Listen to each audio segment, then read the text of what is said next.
Piyasa durma noktası şu an. Esnaf çalışmıyor. Herkes kendi cebinde yiyor. Satışlar durma noktası şu an hiç.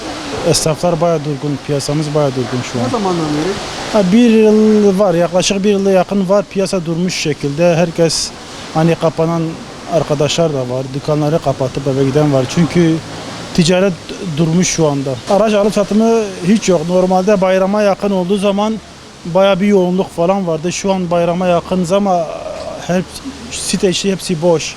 Araç alım satımı yok şu an. Denilebilecek kadar az. Sebebi bu ekonomik belirsizlikler, altının yükselişi, savaş olma durumu, belirsizliklerden dolayı durma noktasında şu an herkes. Alım gücü bayağı düşmüş zaten. Fiyatlar geçen gün her gün artıyor zaten. Ondan dolayı millet artık durmuş şu an, bir belirsizlik bayağı var piyasada. Araç fiyatlarda hemen hemen aynı. Sıfır araçların fiyatları, kampanyaları olduğu için ikinci elle de yansıyor bu. Fiyatlar durmuş noktasında, satışlarda olduğu gibi. Hani para piyasaya girerse, altının belirsizliği durursa, savaş politikaları durursa canlanır büyük ihtimalle piyasa. Yani çağrımız şu an millet altına değil de araç alım satımı ihtiyacı olan varsa buyursun gel, fiyatlarda yardımcı oluyoruz zaten. Gerekli yardımı zaten yapıyoruz. Fiyatlar uygun şu an. Piyasalar çok durgun. 2-3 aydır araba satamıyoruz. O derecede bütün esnaf kan ağlıyor.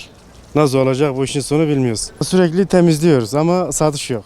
Fiyatlardan ziyade bu savaştan dolayı, kış şartlarından dolayı hava güzelleşmedi bir türlü. Şimdi bayram azdır, inşallah satışlar olur diyoruz. Şu anda da sakin, kuş uçmuyor.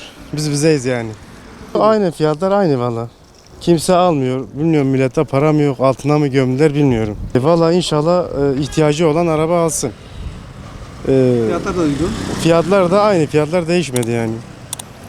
Allah herkesin yardımcısı olsun artık.